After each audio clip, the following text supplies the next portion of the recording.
looked at all the stocks that had returned at least 100 to 1 from 62 to 2014.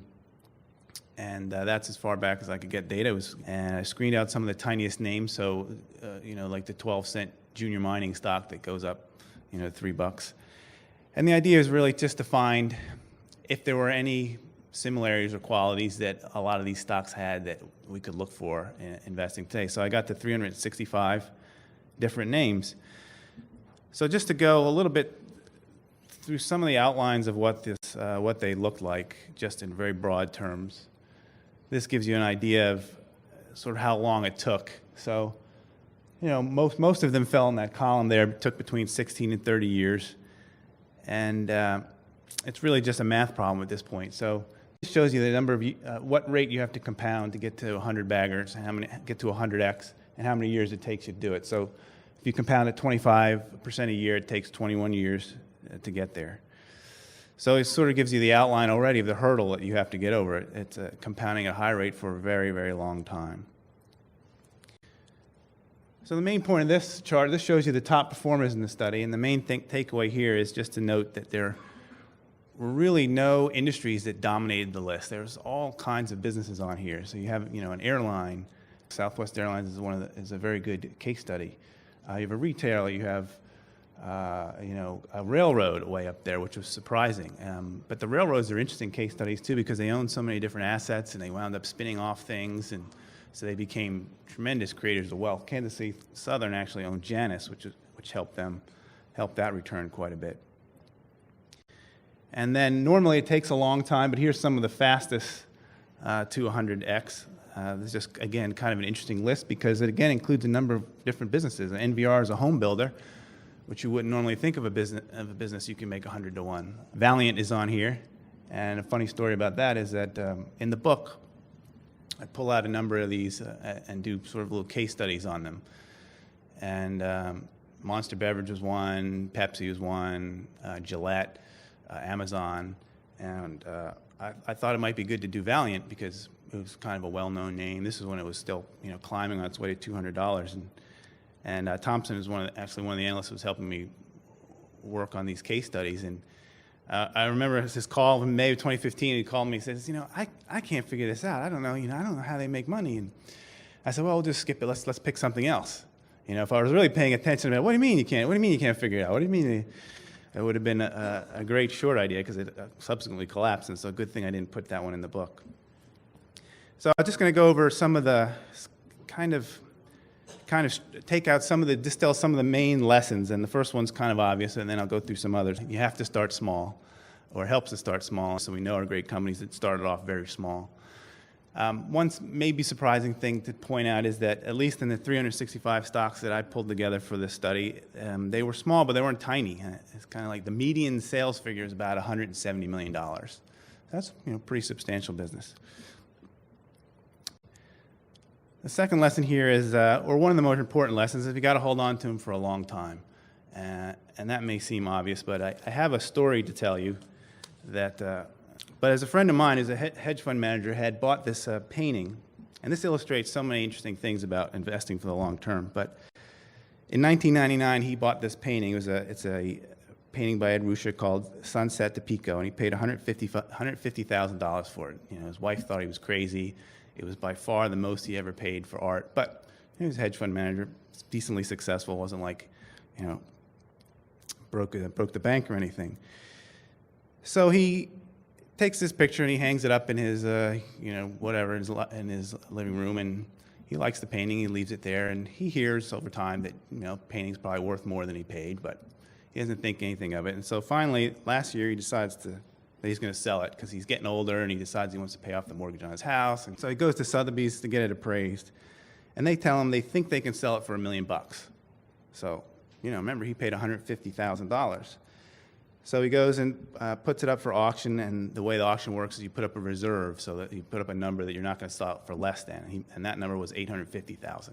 So the bidding starts at $500,000. He tells me the story like he's all excited, and he gets there with his wife and daughter and all dressed up. So they go there, and the bidding starts, and very quickly it gets to $850,000. So he, breathes a sigh of relief. He sold the painting, and the bidding keeps going. It hits $1 million, and he takes a picture of it and says, "Wow, I sold a painting for $1 million."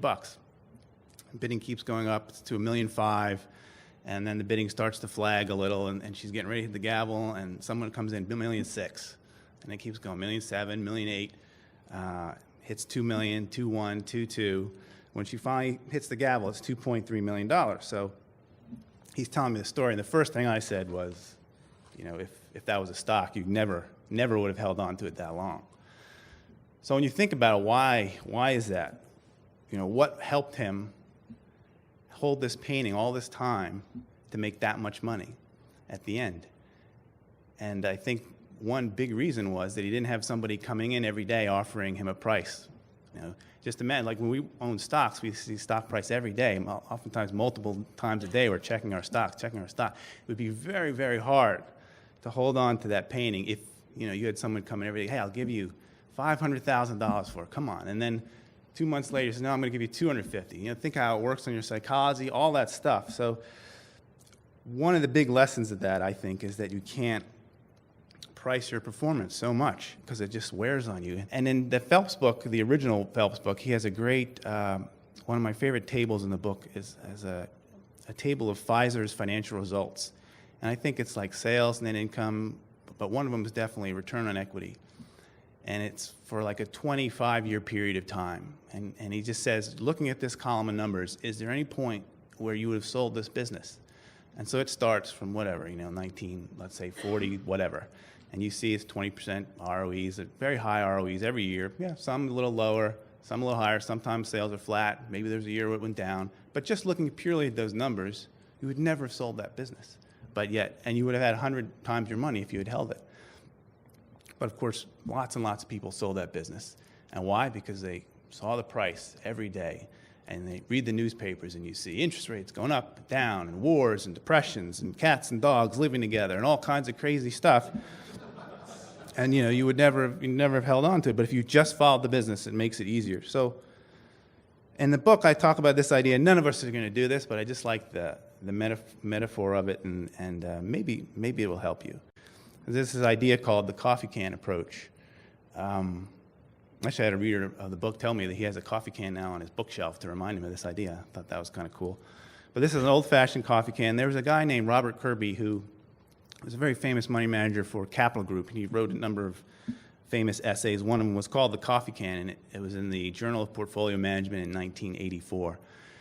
So the idea goes that, in the Old West, when you had valuables or something, you put in an old coffee can and you bury it somewhere, and that's how you stored valuables. Whether it's true or not, I don't know, but it's an interesting story. And so he got this idea because he managed this, one of his clients, he managed this woman's account, and over time, he made buys and sells. And then years and years go by, and her husband dies, and she takes her husband's accounts and gives them to Kirby to manage. And so he gets the account, and it has all the stuff that he's been buying for her. He's sort of is piggybacking on his ideas with one difference, which is that he never sold anything. And so, he's looking at the list, and he's like, my God, there's some of these stocks that are just huge positions, and there's one stock that's worth more than his entire account that he's managing for her now. And so he writes about, the power of the coffee can, and how, again, it's this idea that you don't want to price your performance every day, all the time, and how much that can really affect your investment results.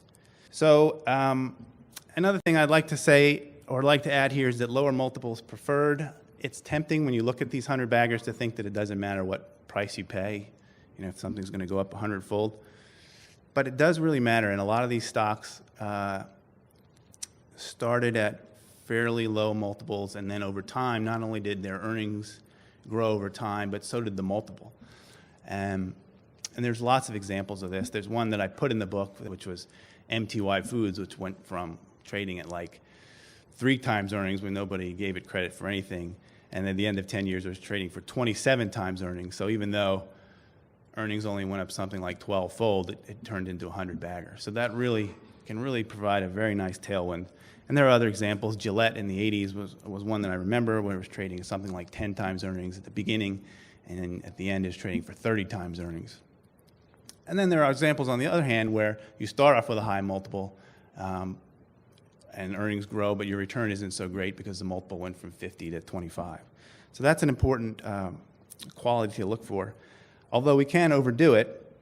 And what this table just shows you really quickly is it's basic math, and you all know it, but sometimes it's helpful to see it again, which is the difference of having two companies, one grows earnings 20% a year, one that does 10, and you can see after the end of 10 years, the amount of earnings that you get with the faster grower is enormously larger.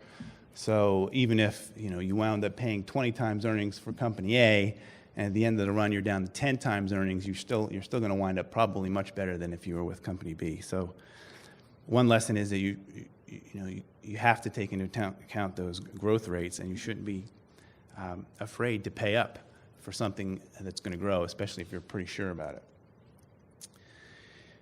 This one is really important, high returns on capital. Almost all of these businesses that became 100 baggers were, at the end of the day, they were really good businesses, and they earned very high returns on their capital. And this reminds me of a Charlie Munger quote where he says that over the long term, it's much harder for you to earn much beyond what the business earns on its capital. Because people say, well, do you have any 100 baggers, or they want to kind of know the stocks that might be 100 baggers. But the first step is really identifying those businesses. That we could come up with a list of some very good, really good businesses. I don't know if that's the hardest part. I think the hardest part is kind of knowing when to buy them and hanging on that long. One other thing that, and other speakers have talked about this is something that wasn't really necessary in the study. There are lots of stocks that went up 100-fold that didn't have owner-operators, or they were relatively faceless management teams. You look at Gillette. I don't know if the CEO of Gillette necessarily was, so critical. In that case, you had just such a great business model. But it did appear enough that it was important to have a face. So when you think about some of these businesses, you can think of the people involved. If I say Walmart, you think of Sam Walton. If I think Microsoft, you think Bill Gates, Apple, Steve Jobs, and you go on and on. There's often, not always, but often, a brilliant entrepreneur behind these companies. Those are a summary of some of the things that have come out of the study. I've written about them in the book, that I think all these are important. But really the most important thing of all is something that Chuck Cockrate, too, has talked a lot about. So this is him, a quote from it. You can read it, but it's really that idea of being able to reinvest. So not only do you have to have a great business, but it has to be a business that can then take all of its profits and reinvest and earn that same return again and again and again. And that's really where you get this sort of magical flywheel effect. And then the most important lesson of all is just in looking at these stocks is I think that there are two things really. One is that it's both a roller coaster, and it's also can be incredibly boring to hold onto these stocks. So first, the roller coaster part is probably one you are more we would think of first, but just to take a couple examples, like Apple, for example, suffered 4 different 40% drops over the last 2 decades, including a 60% drop in 2008 on its way to 100x. So that's quite a challenge to be able to hold a business through those kind of drawdowns.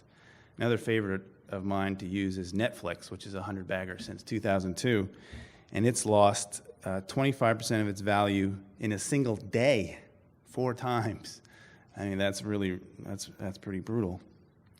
Monster Beverage, which is a case study that I write about in the book, it was a 100-bagger in a 10-year run, but in that 10-year run, it had a drop of more than 40%, drop of more than 30%, and had several 20% plus drops. The defense in there is you really have to know the business, I think, and even then, it's going to test you psychologically. And then it can be very boring, so I just pulled out randomly.